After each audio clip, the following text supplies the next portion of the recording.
위원장님 이번에 출석 관련해 가지고 조국 수석님 실질적인 책임자시고 또 뭐 관련된 여러 가지 문제점들이 이미 다 알고 계셨다고까지 말씀을 하셨는데 이런 분들이 나오셔 가지고 좀 오후에 좀 책임 있는 답변을 해 주실 수 있도록 출석을 꼭 좀 요청할 수 있도록 간곡하게 좀 부탁을 좀 드려 주시기를.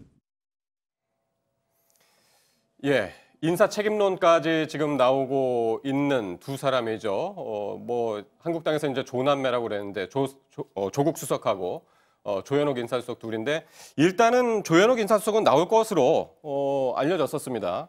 일단 조국 수석은 이제 안 나오는 것 같고요. 조국 수석은 이제 그동안의 청와대 관례 같은 것들이 특별한 사정이 없으면 네. 출석하지 않는 거. 지난해 12월 같은 경우 이제 김태우 수사관이라든가 그러니까 민정수석 라인에서 직접적으로 관장한다고 볼 수 있는 쪽에 문제점들이 도출을 했었고 그 부분에서 특히 문재인 대통령이 나가서 설득을 해달라. 그때는 이제 김용비법 통과라는 어떤 이슈도 있었지 않습니까?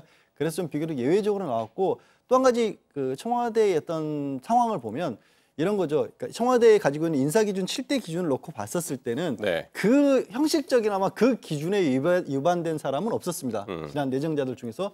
그러면 인사수석이나 민정수석이라는 분이 직접적으로 책임을 져야 될 건 없는데 다만 네. 국회에 나와서 이분들이 답변하는 과정에서 그리고 또 언론을 통해서 분석하는 과정에서 국민의 감정선을 건드린 부분이 있었다는 것은 분명히 있을 것 같아요. 그럼 나와서 이게 분명히 자신들의 직무에 맞는 수준에는 일을 했지만 예. 국민 감정에 안 맞는 부분까지 걸러내지 못한 부분을 책임을 묻다 보면 예. 이게 어찌됐든 청와대 입장에서 봤었을 때는 지금 낙마한 두 후보자들의 국민들에게 조금 부적절하게 보였던 모습을 또 한 번 국회에서 공개적으로 다시 한번 야당이 문제 제기하는 걸 허용할 수도 있지 않습니까? 예. 그런 여러 가지 의미에서도 아마 조국 수석은 끝까지 나오지 않을 것으로 보입니다. 예. 일단은 뭐 청와대는 조국하고 이제 조현옥 수석은 잘못이 없다. 잘못이 없다는 그런 입장입니다. 아직까지도. 예를 들어서 윤도한 국민소통수석이 이미 밝힌 바가 있죠. 인사검증 과정에서 뭘 잘못했는지 모르겠다. 네. 문제가 없으니까 특별한 조치도 없다. 이렇게 지금 딱 잘라서 이야기를 했습니다.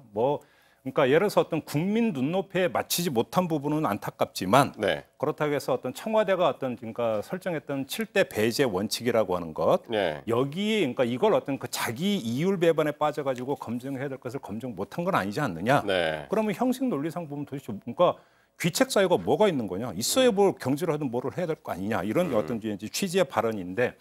바로 이제 그 야당 같은 경우는 이거를 이제 계속 집중적으로 공략할 네. 가능성이 높다고 봐야 됩니다. 어떻게 보면 윤도한 국민소통수석이 오늘 나올 텐데 네. 윤 수석한테 공세가 모아질 수도 있겠네요. 그렇죠. 이제 거기에다가 그 조동호 그 후보자 아들의 네. 이른바 그 황제 유학이라고 해야 될까요? 이거에 대한 네. 어떤 그 설명 과정에서 물론 언론 보도가 잘못됐다라고 하는 윤도한 네. 수석의 또 어떤 그 항변성 발언이 있긴 했었습니다만 이것이 네. 또 어떤 그 구설에 올랐었기 때문에 네. 윤도한 수석에 대해서 야당이 집중 포화를 퍼부을 가능성이 높다고 네. 봐야 되겠죠. 자, 지금